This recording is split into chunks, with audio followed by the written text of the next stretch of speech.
Welcome back again. This is విదయ్. You watch వీదడికి government jobs channel. Guys, government job updates రీసెంట్గా మనం ఈ యొక్క ఛానల్ అయితే స్టార్ట్ చేస్తాం. మంచిగా సపోర్ట్ చేస్తున్నారు సబ్స్క్రైబర్స్ అందరూ కూడా. మన యొక్క మెయిన్ ఛానల్ వీదడికి ఛానల్ సబ్స్క్రైబర్స్ అందరూ కూడా, న్యూ సబ్స్క్రైబర్స్ అందరికీ కూడా చాలా థ్యాంక్స్ గైస్. ఎక్కువ మందికి షేర్ చేయండి, ఎందుకంటే మల్టిపుల్ జాబ్ ఆపర్చునిటీస్ మేమైతే డిస్కస్ చేస్తున్నాం ఈ యొక్క ఛానల్లోని. ప్రతి జాబ్ సీకర్స్కి, గవర్నమెంట్ జాబ్ సీకర్స్కి అందరికీ కూడా యూజ్ అయ్యే విధంగా వీడియోస్ చేస్తున్నాం కాబట్టి ఎక్కువ మంది షేర్ చేయడానికి అయితే మ్యాక్సిమం ట్రై చేయండి గైస్. ఓకే, ఈరోజు మనకి defence research development organisation DRDO నుంచి ఒక న్యూ నోటిఫికేషన్ అయితే రిలీజ్ చేశారన్నమాట. గైస్ చూస్తే మనకి ఎలిజిబిలిటీ క్రైటీరియా నేను మీకు ముందే చెప్పేస్తాను, ఎందుకంటే ఎలిజిబిలిటీ క్రైటీరియా బేస్ చేసుకునే కదా ఎవరు ఎలిజిబుల్ అని తెలుస్తుంది. అదే తప్పించి ఫస్ట్ అంతా కూడా నార్మల్ డీటెయిల్స్ అనేది చెప్పేసి లాస్ట్లో ఎప్పుడూ ఎలిజిబిలిటీ క్రైటీరియా చెప్తే మాకైతే బాగానే ఉంటుంది, యావరేజ్ డ్యూరేషన్ వచ్చేస్తుంది, బాగానే రీచ్ అవుతుంది. బట్ ద థింగ్ ఏంటంటే మీ యొక్క టైం వేస్ట్ అవుతుంది కాబట్టి మేము ఎలిజిబిలిటీ క్రైటీరియా ముందే చెప్పడానికి అయితే మ్యాక్సిమం ట్రై చేస్తాను ఎప్పుడు ప్రతి వీడియోలో కూడా, క్లారిటీ కోసం. ఈరోజు కూడా ఈ యొక్క ఎలిజిబిలిటీ క్రైటీరియా మీకు ముందే చెప్తాను. అది చూసి మీరు ఎలిజిబుల్ అయితే తప్పకుండా అప్లై చేసుకోండి. ఒకవేళ లేకపోతే వెంటనే ఎక్కువ మందికి షేర్ చేయడానికి అయితే మ్యాక్సిమం ట్రై చేయండి, అంతకు మించి ఏం లేదు. Okay, great. DRDO నుంచి JRF నోటిఫికేషన్ అయితే రిలీజ్ అయిందన్నమాట. 37,000 పర్ మంత్ మీరైతే స్టైఫండ్ అయితే తీసుకోవచ్చు. చాలా మంచి స్టైఫండ్ గైస్.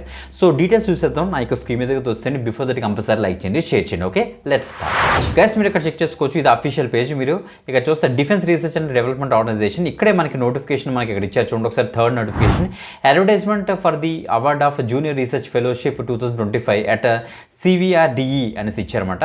ఇక్కడ చూడండి మనకి 19th August 2025 లాస్ట్ డేట్. అప్పటికల్లా మీరు అప్లికేషన్ అయితే సెండ్ చేసేయాలి. ఇంకోటి చూడండి, అడ్వర్టైజ్మెంట్ అండ్ అప్లికేషన్ ఫామ్ కూడా వీళ్ళు ఇచ్చేసారు. ఇప్పుడు ఈ యొక్క PDF నేను మీకు ఓపెన్ చేసి మీకు చూపిస్తాను చూడండి. 29th July మనకి ఈ యొక్క నోటిఫికేషన్ అయితే రిలీజ్ చేశారు. ఓకే, ఆ యొక్క నోటిఫికేషన్ మాట ఇది మాట. ఇక్కడ చూడొచ్చు, combat vehicle research and development establishment అంటే చూస్తే మనకి CVRDE అంటమాట దీన్ని. DRDO యొక్క సబ్ డివిజన్ అని చెప్పొచ్చు, మినిస్ట్రీ ఆఫ్ డిఫెన్స్ కింద అయితే వస్తుందన్నమాట. వీళ్ళ దగ్గర నుంచి మనకి JRF నోటిఫికేషన్ అంటే జూనియర్ రీసెర్చ్ ఫెలో నోటిఫికేషన్ అయితే వీళ్ళైతే రిలీజ్ చేశారు. ఓకే, ఇప్పుడు మీకు ఫస్ట్ ఎలిజిబిలిటీ క్రైటీరియా చెప్తాను కదా, ఇలా వచ్చేసండి. ఫస్ట్ ఎవరెవరు దీనికి ఎలిజిబుల్ అని చూస్తే మనకి ఫస్ట్ మెకానికల్ ఇంజనీర్ అంటే ఎవరైతే BE BTech ఫస్ట్ డివిజన్లో మీరైతే పాస్ అయ్యి దాంతో పాటుగా మీకు ఒక వ్యాలిడ్ గేట్ స్కోర్. ఓకే, అందుకే మీకు ఫస్ట్ చెప్తాను వ్యాలిడ్ గేట్ స్కోర్ ఉండాలి. ఓకే, మీకు కనుక వ్యాలిడ్ గేట్ స్కోర్ ఉండి మీరు BE BTech మెకానికల్ ఇంజనీర్లో కనుక చేస్తే మీరు దీనికి అప్లై చేసుకోవచ్చు. ఆర్ లేదు మాకు వ్యాలిడ్ గేట్ స్కోర్ లేదు, బట్ మనం చాలామంది MTech కూడా చేస్తుంటారు కదా, ME MTech with first division ఎవరైతే చేశారో గ్రాడ్యుయేట్ అండ్ పోస్ట్ గ్రాడ్యుయేషన్ లెవెల్లోని వాళ్ళు కూడా దీనికి అయితే ఎలిజిబుల్. మీకు 4 వేకెన్సీస్ అయితే ఉన్నాయి. 37,000 పర్ మంత్ మనకైతే శాలరీ అయితే ఉంటుంది, కన్సల్టేటెడ్ ఫెలోషిప్ మాట. దాంతోపాటు మనకి HRA అండ్ మెడికల్ ఫెసిలిటీస్ కూడా వీళ్ళు ప్రొవైడ్ చేస్తారన్నమాట, యాజ్ పర్ ది నార్మ్స్ అని ఇచ్చారు. ఓకే గైస్, ఇది ఒక fellowship research junior research fellowship అన్నది ఎప్పుడు కూడా పర్టికులర్ పీరియడ్, ఆ పీరియడ్ టైం పీరియడ్లో ఉంటుంది, అది చాలా వ్యాలిడ్ అవుతుంది. ఈ JRF కనుక చేస్తే వీళ్ళ దగ్గర నుంచి ఏమైనా డెడికేటెడ్గా పర్మనెంట్ పొజిషన్స్ వచ్చాయనుకోండి మీకు ఫస్ట్ ప్రిఫరెన్స్ అయితే ఇస్తారు. ఓకే, ఇది మనకి 2 years అయితే ఉంటుంది fellowship, as per the rules అని మెన్షన్ చేశారు. అది కూడా ఎక్స్టెండ్ అయ్యే ఛాన్స్ ఉంటుంది.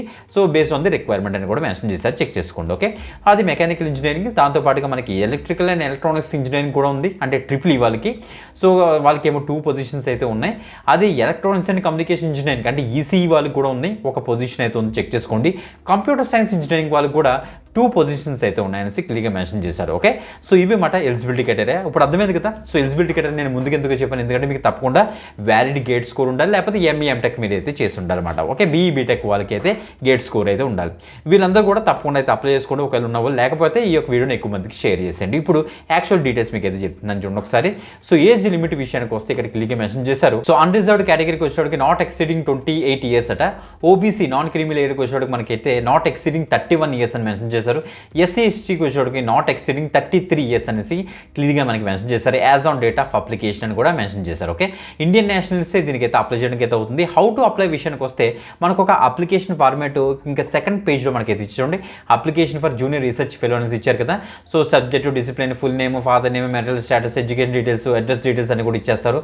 Education details, experience, teaching experience ఏమో టీచింగ్ ఎక్స్పీరియన్స్ ఆర్ మొత్తం ఎక్స్పీరియన్స్, అంటే గేట్ స్కోర్ యొక్క డీటెయిల్స్ అన్ని కూడా ఇక్కడ ఇచ్చేసి దాని కొన్ని ఎన్క్లోజ్డ్ డాక్యుమెంట్స్ ఇచ్చారన్నమాట. ఆ యొక్క ఇంక్లోజ్డ్ డాక్యుమెంట్స్ కూడా మనం ఇక్కడ ఇంక్లోజ్ చేసేయాలి. సో అవి ఇచ్చేసి మీరైతే మీరు సెండ్ చేయాల్సి వస్తుంది అనమాట. అవి ఎక్కడికి సెండ్ చేయాలని కూడా ఇక్కడ ఇచ్చేసారు, మీరు చెక్ చేసుకోవచ్చు. ఇలాగే పైకి వస్తే మనకి ఇక్కడ చూడండి, ఇక్కడ to the director combat vehicle research and development establishment, ministry of defence, awardee, Chennai లొకేషన్లో అనమాట.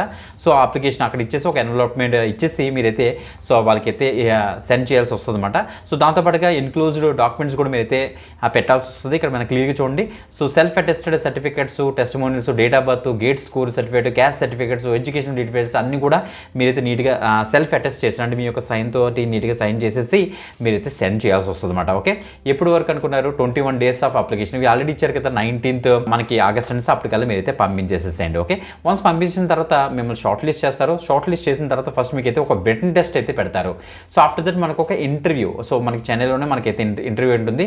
ఆ వెటన్ టెస్ట్లోనే మొత్తం మీ యొక్క సబ్జెక్ట్ మీదే ఉంటుందన్నమాట. ఆ యొక్క వెటన్ టెస్ట్లో కనుక క్వాలిఫై అయితే వాళ్ళని ఇంటర్వ్యూకి అయితే క్వాలిఫై చేస్తారనేసి ఇక్కడ క్లియర్గా మెన్షన్ అయితే చేశారు. చూడండి, shortlisted candidates are candidate based on the BE BTech ME MTech will appear in the written test అనేసి ఇచ్చారు. సో వెటన్ టెస్ట్ ఎవరైతే క్వాలిఫై అయ్యారో వాళ్ళని ఇంటర్వ్యూకి అయితే పిలుస్తారనేసి చెప్పారన్నమాట. వన్స్ ఇంటర్వ్యూలో కనుక మీరు క్వాలిఫై అయితే యాక్చువల్ GRFగా మీరైతే జాయిన్ అవ్వచ్చు అక్కడ. సో డిఫరెంట్ డిపార్ట్మెంట్స్ ఇచ్చారు కదా, ఆ డిపార్ట్మెంట్స్లోని సో మీరైతే వర్క్ చేస్తారు. So combat vehicle research and development establishment యొక్క డిపార్ట్మెంట్స్ అనమాట. ఓకే, సో చాలా మంచి ఆపర్చునిటీ, తప్పకుండా అయితే ట్రై చేయండి. ఎలిజిబిలిటీ క్యాండిడేట్స్ అది మాత్రం గుర్తుపెట్టుకోండి.